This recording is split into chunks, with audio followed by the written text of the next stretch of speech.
luwih bejo tinimbang Santo Yohanes Pembaptis. Panglimbang 5 menit dina Kemis Pahing tanggal 11 Desember taun 2020. Kapethik saka Injil Matius bab 11 ayat 11 tekan ayat 15.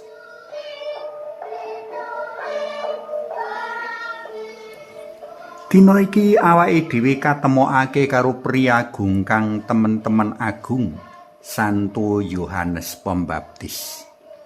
Gusti Yesus piyambak ngendikake menawa ora ana paraga paling agung ing salumahing bumi iki kang ngungkuli kaagungane Santo Yohanes Pembaptis. Santo Yohanes Pembaptis sinebut priya agung kang paling agung. Jer panjenengane nyecalani rawuh dalem Sang Kristus. Panjenengane nyawisake dalan lempeng lan rata kanggo lampah dalem Sang Jinebadan. Nanging pranyata kang paling cilik jroning kratoning swarga kepara luwih agung tinimbang Santo Yohanes Pembaptis.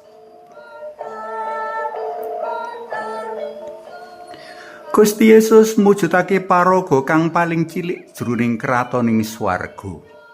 Sinebut mengkono jer panjenengane kang sak temene Allah wis mapakake diri sak asor-asore inggo sak derajat karo sawijining abdi, kepara malah sawijining durjana. Ayo padha kita unceki.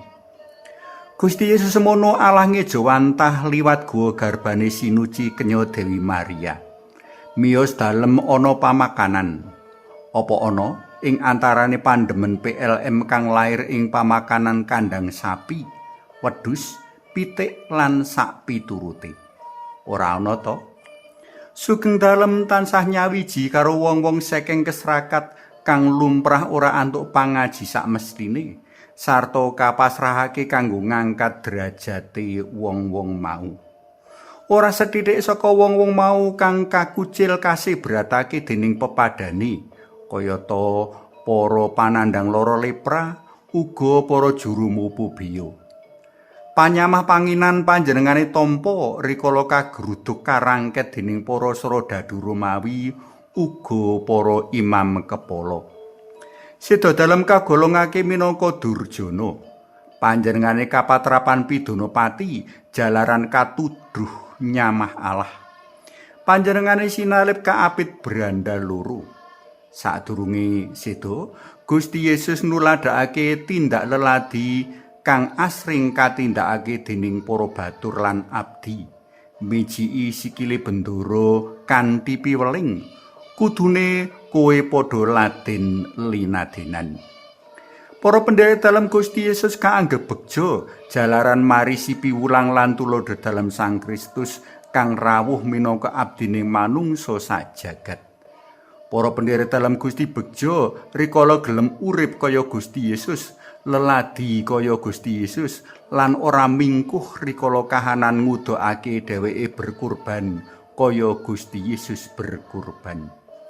Para murid lan para rasul, para bapa pasaman suci, para seksi iman panerus, para bapa suci, sarta para pendherek dalam Sang Kristus kang luwih dhisik sugeng sarta ngayati iman kapitayan Katolik sak beji-bejike mujudake wong-wong kang paling cilik jroning kratoning swarga.